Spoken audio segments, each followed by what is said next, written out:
Hello दोस्तों, कैसे हैं आप सभी लोग। मैं अभी और मैं आपके साथ नेक्स्ट वीडियो के साथ बताऊंगा। इस वीडियो में आपको संधि के बारे में, यानी कि हिंदी हिंदी का जो एक विशेष टॉपिक है, इसके मतलब एक विशेष टॉपिक में जैसे संधि हो गए, समास हो गए, ठीक है, और तद्भव तत्सम हो गए। ये मतलब मोस्टली होते हैं जो आने ही आने होते हैं एग्जाम में। कोई भी एग्जाम हो, ये कोई मतलब यहाँ पे ये नहीं हम कह सकते कि ये बोर्ड का ही है, ठीक है। यहाँ से कक्षा 5 से, ठीक है, 5 से ये चालू हो जाती है संधि समास ये सब, और हाई स्कूल में भी आता है, इंटर में भी। इंटर पास करने उसके बाद, ठीक है, यूपी यूपी पुलिस हो गया, कांस्टेबल हो गया, एसआई हो गया, लेखपाल हो गया, ठीक है। ये मतलब संधि समाज तो हर चीज में पूछा था, बहुत ही कॉमन चीज है, हर सब्जेक्ट में होता है, ठीक है। हर कोई भी पेपर हो, ये तो उसमें 2-4 नंबर का होगा ही होगा। अभी आपको पता है जैसे कि योगी जी ने अपने स्पीच में बोला था कि ठीक है, यूपी कांस्टेबल की, ठीक है, यूपी कांस्टेबल की मतलब वैकेंसी जो है वो जल्द ही निकालेंगे। तो अगर जो एक बात और, अगर जो इलेक्शन के टाइम में अगर जो कोई भी, ठीक है, अपना उत्तर प्रदेश के सीएम अगर जो स्पीच में ये बोल रहे हैं कि हम यूपी की निकालेंगे, लेखपाली की निकालेंगे, या कोई भी निकालेंगे, तो ऐसा समझ लें कि वो 100% आएंगे, जरूर जरूर आएंगी वो। अगर जो इलेक्शन के टाइम में कोई भी अगर जो स्पीच दे रहे हैं वो, ठीक है, तो आप इतना तो तय कर लीजिए कि यूपी जो कांस्टेबल की है वो 100% आएगी आएगी। तो जब आएगी उसमें हिंदी भी आम बात है पूछी जाएगी। अब इतना तो आपको पता ही होगा, हिंदी कितने नंबर पूछी जाती है। 25 नंबर के मतलब हर सब्जेक्ट से अधिकतर क्वेश्चन आते हैं। इसके ऊपर भी आ सकते हैं, हम क्लियर यहाँ पे नहीं कह सकते हैं कि 25 ही क्वेश्चन हिंदी के आएंगे, ये नहीं कह सकते। 25 भी आ सकते हैं, 26 भी आ सकते हैं, यानी समथिंग में इसी के आते हैं, ठीक है। तो ये जो यूपी कांस्टेबल की है, इसमें हिंदी तो आएगी जरूर। जो हिंदी आएगी तो हम क्यों ना उसकी पहले से ही तैयारी कर लें। अभी तो आए तो बिल्कुल उसका आवेदन जारी तो हुआ नहीं है, ठीक है, तो उसकी पहले से हम तैयारी कर लें, ठीक है। तो सबसे पहले हम यहाँ पे पढ़ेंगे संधि, ठीक है। क्या पढ़ेंगे यहाँ पे? संधि। तो संधि में पढ़ने के लिए आपको सबसे पहले तो संधि के बारे में जानकारी होनी चाहिए कि जो संधि है वो क्या होती है, ठीक है, कितने प्रकार की होती हैं, उसके अंतर्गत क्या क्या होता है। सबसे पहले हम क्या पढ़ेंगे? संधि के बारे में, ठीक है। तो यहाँ पे जैसे डिफिनेशन लिखी हुई है, यहाँ पे संधि की परिभाषा, वहां पे ये तो लिखने को आएगा नहीं आपको कि संधि की परिभाषा लिखी है, लेकिन जो वहां पे वो दिया होगा क्वेश्चन, तो उससे जब तक आपको परिभाषा ही नहीं पता होगी, उसकी डिफिनेशन ही नहीं पता होगी, आप वहां पे निकाल ही नहीं पाएंगे, ठीक है। यहाँ पे ऐसे लिखा है हिम प्लस आले, अभी आपको पता ही नहीं क्या है संधि कितने, तो संधि कितने प्रकार की होती है? तो संधि आपकी 3 प्रकार की होती है, ठीक है। वो तो हम बाद की बात है, तो बाद में पढ़ेंगे कितने प्रकार होती है। सबसे पहले उसकी परिभाषा देखते हैं क्या होती है। तो उसकी परिभाषा क्या होती है? 2 वर्डों, यानी कि हमारा कोई कह रहा है 2 वर्ड, यानी कोई 2 शब्द हैं, कोई भी 2 शब्द ले लीजिए, 2 शब्द अलग अलग हैं, 2 सब वर्डों, यहाँ पे लिखा गया है स्वर या व्यंजन, स्वर या व्यंजन, यानी कि हमारे कोई 2 वर्ड हैं, उसमें से एक क्या है? स्वर है, एक क्या है? व्यंजन है, ठीक है। के मेल से यानी कि जब वो दोनों आपस में क्या तो मिल जाते हैं, जब आपस में वो मिल जाते हैं, के मेल से होने वाले विकार को संधि कहते हैं। बहुत ही सिंपल है, यहाँ पे इसको हम इसकी तरह नहीं याद करेंगे, इसको अपनी तरह याद करेंगे कि 2 वर्डों, यानी कि हमारे पास कोई 2 शब्द हैं, जब वो आपस में मिल जाते हैं, तो जब आपस में मिल गए तो क्या हुआ? एक विकार हुआ। विकार यानी कि जैसे हमारे पास 2 शब्द हैं अलग अलग, जब उनको हमने आपस में जोड़ दिया तो क्या हुआ? एक नए शब्द का विकार हो गया। तो जो नए शब्द का विकार होता है उसको हम क्या कहते हैं? संधि कहते हैं। वही यहाँ पे लिखा गया है 2 वर्डों, वर्ड हमारे स्वर व्यंजन हो गए, मतलब 2 अलग अलग है, तो एक का नाम वर्ड स्वर दे दें, एक का नाम व्यंजन दे दे। तो वही यहाँ पे कहा गया 2 वर्डों, यानी स्वर या व्यंजन कुछ भी, इसीलिए हमने यहाँ पे कहा गया इसको काम में कर दिया है, ठीक है। इसको लिखना है, लिखना कोई जरूरी नहीं, यहाँ पे इसको ऐसे याद कर सकते हैं कि मतलब 2, अगर जो पूछ ले कि वो 2 वर्ड कौन कौन से हैं, तो हम ये कह सकते हैं कि स्वर है, एक व्यंजन है। तो वही यहाँ पे कहा 2 वर्डों, स्वर या व्यंजन के मेल से, यानी कि उन दोनों के मेल से मिलने पर जो विकार उत्पन्न होता है, ठीक, जो विकार होता है या उत्पन्न होता है, कुछ भी कह लीजिए, जो विकार होता है उसको संधि कहते हैं। क्या कहते हैं? संधि कहते हैं। बहुत ही सिंपल है, इसको आप अपने शब्दों में भी याद कर सकते हैं, ठीक है। ये उसमें भी काम आएगा, प्लस 12th, ठीक है, 10th, 11th, ये समय काम आता है, समय ये आता है याद करने के लिए, लिखने को आता है। उसमें क्या होता है, बस जो 12th के मतलब अंदर एग्जाम होते हैं उसमें लिखने को आता है, और जो मतलब इसके ऊपर एग्जाम होते हैं उसमें इसके मतलब वो उदाहरण एग्जाम्पल दिए होते हैं, उससे पहचानना होता है। तो ये मेरी होगी क्या? संधि। अब संधि का हम एक उदाहरण जानेंगे, जैसे हिम प्लस आलय। तो अभी हमने बताया था एक क्या है? स्वर है, एक व्यंजन है, ठीक है। तो हिम प्लस आलय, जब इसको हम मिलाएंगे आपस में, यानी जब इसका विकार करेंगे तो क्या हो जाएगा? हिमालय, यानी कि ये आपस में मिल जाएगा। इसको तो हम बाद में जानेंगे कि यहाँ पे आ निकलेगा, बड़ा निकलेगा, ये तो बात की बात है, इसको हम बाद में देखेंगे। सबसे पहले इतना हम जान लेंगे इसकी परिभाषा क्या होती है, इसका एक उदाहरण, सिर्फ इतना जानेंगे। तो उदाहरण का हिम प्लस आलय यानी हिमालय। ठीक है, अब आता है नंबर 2 यानी संधि के भेद। अब संधि के भेद कितने होते हैं? तो वर्णों के आधार पर यानी कि जो हमारे वर्ड है उनके आधार पर ये कहा गया है कि संधि जो होती है वो हमारे कितने प्रकार का? 3 प्रकार की होती है। कितने प्रकार की होती है? 3 प्रकार की होती है। वर्णों के आधार पे ये कहा गया है कि संधि जो हमारी है वो कितने प्रकार की है? 3 प्रकार की होती है। पहला, ठीक है, पहला नंबर का है यानी का नंबर मेरा क्या है? स्वर संधि। स्वर संधि पहला मेरा क्या है? स्वर संधि। ठीक है, दूसरा क्या है? व्यंजन संधि। दूसरा क्या है? व्यंजन संधि। तीसरा क्या है? विसर्ग संधि। इसको आप अच्छी तरीके से कॉपी पे लिख सकते हैं इस तरीके से। सबसे पहले आपको हेडिंग डालनी है संधि, फिर उसकी परिभाषा क्या होती है, उसका एक उदाहरण लिख लेना है, या इसको जैसे में कुछ भी लिख सकते हो। हमने एक ही परिभाषा लिखी, इसको लिखने की आवश्यकता नहीं, अपने शब्दों में याद कर सकते हैं कि कोई 2 वर्ड जिसके मेल से जो विकार उत्पन्न होता है उसको हम संधि कहते हैं। ठीक है, फिर इसका एग्जाम्पल लिखेंगे, फिर संधि के भेद यानी संधि हमारे होते कितने प्रकार के वो लिख लेंगे। तो 3 प्रकार की होती है ना, तो यहाँ पे लिख लिया, पहला स्वर, व्यंजन, विसर्ग, 3 प्रकार की होती है। अब हमारा 3 प्रकार की संधि हो गई। अब जो 3 प्रकार की संधि उसका पहला क्या है? स्वर। तो अब स्वर के बारे में हम जानेंगे, यानी कि स्वर के बारे में अब हम जानेंगे। तो सबसे पहले इसकी हमको परिभाषा याद करनी है स्वर की। तो स्वर संधि की परिभाषा ये होती है, 2 स्वरों से यानी 2 स्वरों से उत्पन्न विकार अथवा रूप परिवर्तन को स्वर संधि कहते हैं। यानी कि ये हमारी हो गई स्वर संधि की परिभाषा। क्या है? 2 स्वरों से उत्पन्न, क्या, ठीक है, 2 स्वर मेरे हैं, उसे उत्पन्न विकार अथवा रूप परिवर्तन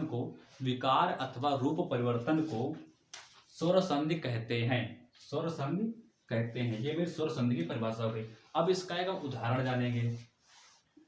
ठीक है, अगर जो हम इसकी जगह पे ये लिख दें हिम प्लस आलय फिर भी सही है। यानी कि अगर जो इसकी जगह पे इसको लिख दें, इसकी जगह पे इसको लिख दें, तो कुछ भी लिख दें यहाँ पे सही है, पर वो क्या होना चाहिए? सिंपल होना चाहिए। ठीक है, जैसे ये हमारा हो गया विद्या प्लस आलय यानी विद्यालय। ठीक है, ये क्या होगा? विद्यालय। तो इसमें अगर यहाँ पे हम लिख देते हैं हिम प्लस आलय तो ये गलत नहीं होता। ठीक है, यहाँ पे हम हिम प्लस आलय भी लिख सकते हैं, तो क्या हो जाता है? हिमालय, जो कि पहले आपने भी किया है यहाँ पे। ठीक है, किसमें किया था? संधि में। ये संधि है, ये संधि के प्रकार हैं, और उस प्रकार का पहले प्रकार में है आप, यानी कि स्वर संधि में आप हैं। ठीक है, अब आता है हमारा अगला नंबर।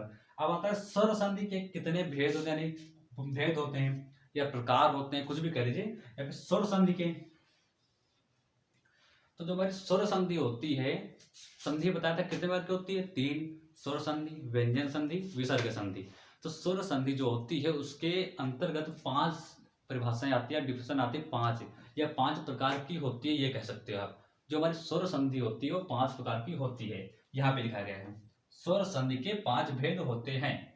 कितने भेद होते हैं? 5 भेद होते हैं। तो सबसे पहला मेरा क्या है? दीर्घ संधि। अच्छा, ये दीर्घ का मतलब क्या है? दीर्घ का मतलब समझते हैं? दीर्घ यानी बड़ा। दीर्घ का क्या मतलब होता है? बड़ा। यानी कि इसका जब नाम ही है दीर्घ संधि यानी बड़ा, यानी कि इसके अंतर्गत कुछ भी होगा सब क्या होगा? बड़ा होगा। आप इतना अपने आप दिमाग लगा सकते हैं, जब इसका नाम ही है दीर्घ, तो दीर्घ के अंतर्गत सब जो होने वाला कुछ भी हो, हम अभी हमने तो पढ़ा तो है इसके बारे में, तो हम नहीं बता सकते कि इसके अंतर्गत क्या है। फिलहाल इतना हम जान सकते हैं, जब इसका हमने नाम पढ़ा दीर्घ, तो इतना जरूर हम सोच सकते हैं कि दीर्घ का यानी मतलब है बड़ा।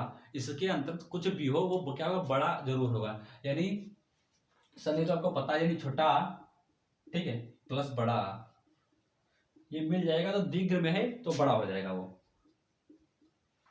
छोटी है, बड़ी है, दीर्घ में बड़ी हो जाएगी। छोटा हुआ है, बड़ा हुआ है, दीर्घ में बड़ा हो जाएगा। यानी सब बड़ा ही उसमें होगा। ठीक है, दीर्घ का मतलब ही बड़ा होता है, सब बड़ा होगा उसमें।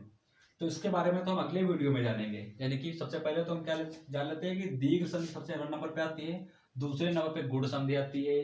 ठीक है, इसका एक सूत्र भी होता है, मैं आपको पहले ही बता दे रहा हूँ। दीर्घ संधि का एक सूत्र होता है जिसको हम मतलब शॉर्ट करके लिख सकते हैं। शायद आपको बहुविकल्पी में क्वेश्चन मिल जाए।